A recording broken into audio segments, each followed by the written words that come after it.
Now, I'm sure many of you are aware of New Zealand's Prime Minister, Jacinda Ardern. She's a young lady, she's been lionised in the world press.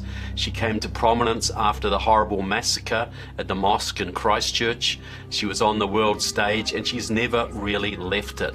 You know, the left really admire her, but there is another side to Jacinda Ardern, and I think people need to know about it. 皆さん、こんにちは。この動画を後で流しますので、その前に少し説明をします。この動画に字幕をつけて公開したのは、私のチャンネルをかなり前から見てきた方になります。彼は海外に住んでいる日本人の方で、大統領選挙の間、ボランティアとして大切な時間を割って、このチャンネルのために資料の収集や翻訳などのことをしてくださいました。彼のおかげで、皆様から好評いただきましたいくつかの動画をアップすることができました。今、彼は新しくオセアニアニュースというチャンネルを開設しました。今回ここで公開する動画は、彼が最近そのチャンネルで公開した動画になります。彼は親中化するニュージーランドがいずれ日本などにも悪影響を与えることを、そもそもニュージーランドの首相、ジャシンダ・アーダンは過激な左翼であることを知っていただきたいと思って、エポック TV で見つけたこの動画に日本語字幕をつけたようです。できるだけ多くの方にこの動画を見てもらうために、このチャンネルでも放送してほしいと思って私に連絡してきました。この動画はエポック TV が公開した動画で、その作者の観点になりますので、その内容については保証できませんが、共産主義の浸透に警戒すべきことを再認識させられる内容でした。もしこの動画が良かった、字幕がわかりやすかったと思った方は、彼のチャンネルの他の内容も見てみてください。始まったばっかりのチャンネルで、そこまで内容が多くないんですが、普段あんまりテレビで見ないニュージーランドやオーストラリアの情報に日本語の字幕をつけて公開していますので、今後彼が引き続きもっと価値がある動画を作ってくれると思います。最後に言いたいことは、これは案件でも広告でもありません。これからこのチャンネルがどんな動画を出して、どの方向に向かうかは私も知りませんが、単純に過去いろいろ助けてくれた方に対する応援になりますので、誤解しないでください。このような普段見ない情報に日本語字幕をつけてくれるチャンネルはそう多くないので、応援したいと思いました。多くの先輩方の応援があったからこそ、今の私のチャンネルがありますので、この輪がもっと大きくなればいいなと思ってます。今回、動画の前半をここで公開します。もしご興味があれば、ぜひ元の動画を見てみてください。少しお手数をおかけしますが、ご了承ください。元動画のリンクを説明欄に入れておきます。では、どうぞ。Hi, welcome to another episode of Counterpunch with Trevor Loudon.Please like the show, share it as much as you can. We need to get the truth out there about the unfolding communist revolution. Well, today I'm going to go down under. I'm not going to focus on America so much today. I'm going to focus on my home country of New Zealand. Now, I'm sure many of you are aware of New Zealand's Prime Minister, Jacinda Ardern. She's a young lady, she's been lionised in the world press. She came to prominence after the horrible massacre at the mosque in Christchurch. She was on the world stage and she's never really left it. You know, the left really admire her, but there is another side to Jacinda Ardern, and I think people need to know about it. Now, she's raised a lot of eyebrows in recent times in New Zealand because she's proposing laws that will clamp down on freedom of speech like nothing that's ever been seen before, and that's causing a lot of concern. She's also going out of her way to change the governmental structure of the country, giving the native race, the Maoris, institutional rights, affirmative action government. This has been a long time communist program, and she is implementing it, which is also causing a lot of concern. And on the international stage, she is leading the country into the arms of China. I'm delighted to welcome the signing today by trade ministers of the upgrade to New Zealand's free trade agreement with China. New Zealand for a long time has been a member of the Five Eyes. That is America, Britain, Canada, Australia and New Zealand, all allied Anglophone countries that have been sharing information since the end of World War II, basically to counter first the Soviets and more recently the Chinese and other threats. And it's a very valuable arrangement for New Zealand to be part of. The left in New Zealand doesn't think so, but most rational people are quite happy with the arrangement.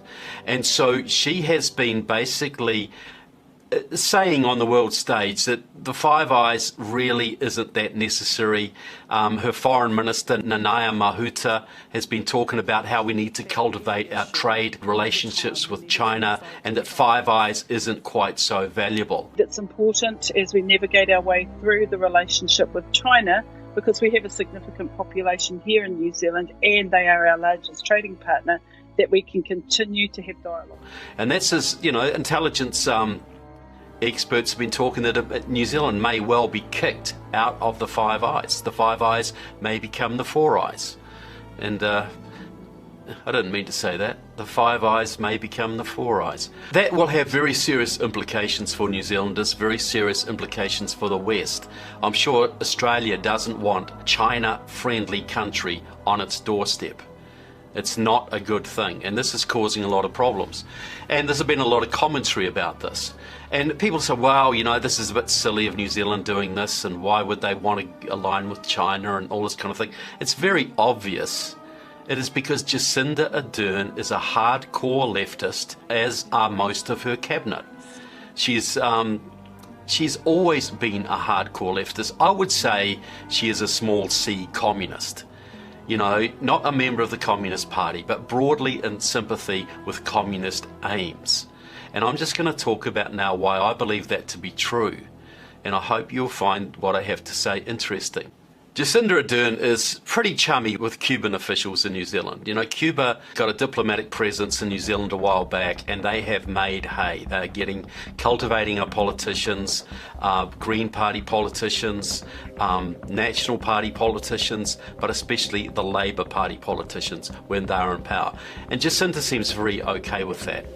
But if you go back into her history, in 2008, 2009, around that time, she was the international president of the International Union of Socialist Youth. Now you'll see her here at a conference in Hungary about 2009. Count the comrades. Comrades, then and only then will we win the war. Will we win the war on poverty? See, somebody sent me an email, a video actually last Friday, and it had you talking at the Socialist Union International, whatever it was called. Yes. And you mentioned the word comrade about 4 times in a minute. What was that about? It was a rally, and I would have been about 25 years old, and it probably would have been in Hungary. Was it in 2009? It would have been in Hungary, was it, or was it in... It was in 2000. And you'll see her here when she was challenged about that. She doesn't seem particularly apologetic, does she? So we got to understand the International Union of Socialist Youth is the youth wing of the Socialist International. Now that was set up after World War II to basically as an alliance of socialist parties all over the world. In recent years it's got a lot less socialist and a lot more communist. When the former communist parties of Eastern Europe started joining, you knew there was a problem. The Socialist Party of Bulgaria, which used to be the Communist Party of Bulgaria. The Socialist Party of Albania, which used to be the Communist Party of Albania. The Socialist Party of Poland. All of these parties have joined, as have the Nicaraguan Sandinistas, Fatah, the terrorist group from the Palestinian territories, Frelimo, the former Communist Party from Mozambique, and a whole range of others. The Communist Party of China has had observer status at the Socialist International. The Socialist International is effectively a communist organization today. So when Jacinda Ardern was the president of that should raise some pretty big alarm bells. But in New Zealand they think, well, that was just when she was young and it's only the Socialist International, it's not the Communist International. Well, actually it is a Communist International and she was a leading part of it. She still has contacts from that era. Here she is with her old friend Daraka Larimore Hall. He's from Southern California. He's a bigwig in the Democratic Party down there, very well connected, knows all the Democrats, stood for the leadership of the California Democratic Party, based out of the Santa Barbara area.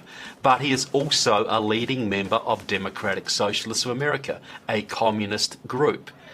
You know, Democratic Socialists of America is the biggest Marxist group in the country. It works with the Communist Party USA, Liberation Road, all of the main communist parties, has connections to former East German communists, European communists, Latin American communists, etc. So here's Jacinda Ardern with her Marxist friend Daraka Larimore Hall. Now, it's well known that Jacinda is the protege of the former Prime Minister of New Zealand, Helen Clark.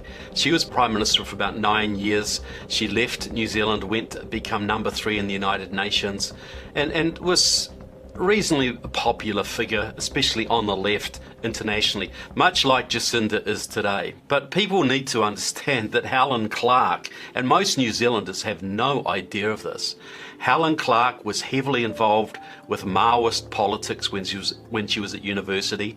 She was influenced by Marxist professors like Ruth Butterworth.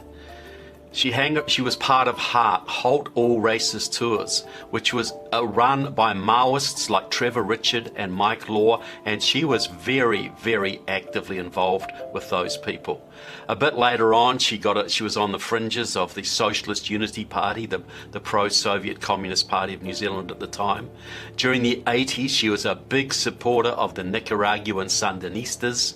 She would go over to Nicaragua. She tried to get support from the New Zealand Labour Party, which she led, to support the Sandinistas.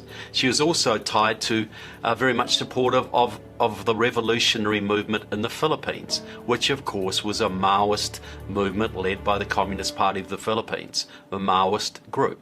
Jacinda Ardern also doesn't have much problem hanging around with Maoists.